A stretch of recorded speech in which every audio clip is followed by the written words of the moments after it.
next question ko, was there a time ba sa buhay ninyo, Ethan and Margaret, na napugod-pugod na. Ayan. Pinawala pang Ayan na.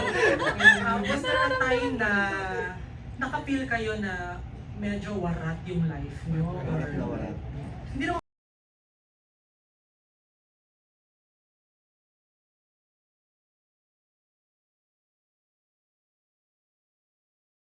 warat na warat, warat lang.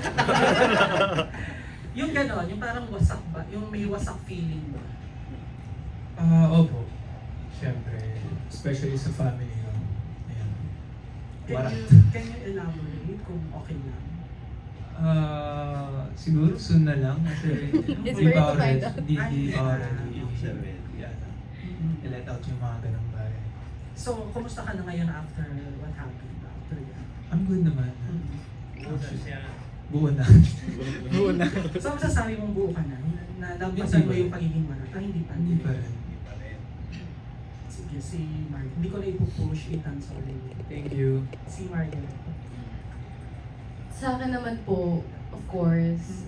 And ayun po yung sigurong magpapamit. Almost lahat naman po sa atin. Hindi naman po tayo makakatayo kung hindi natin nararanasang madapa.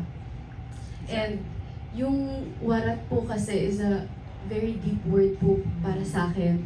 Kasi hindi po siya pang mababaw na storya lang. Sobrang ganda po ng storya niya. And ako po, hindi ko po siya ma-execute ng maayos kung wala din akong pinanggalingan na nare-relate ako sa movie na kinreate po namin.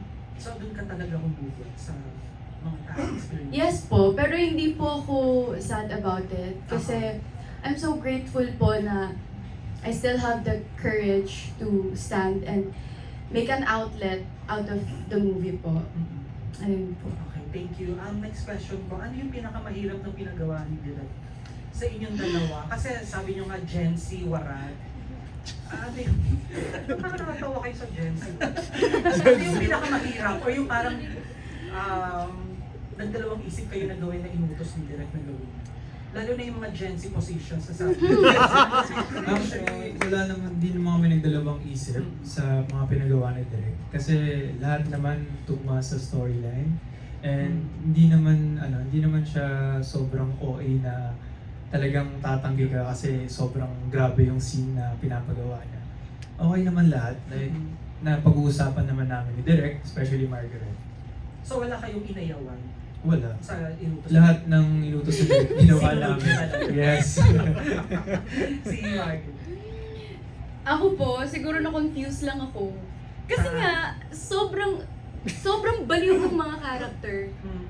Alam niyo po yung grabe sila alam niyo po yung may point na okay, itong sequence na paano ko to i-execute kasi sobrang niyo po, bilis niya mag-transition. Sabi ko, feel ko after po ng shooting namin, mababaliw na po ako. Ganyan yung text sa'yo.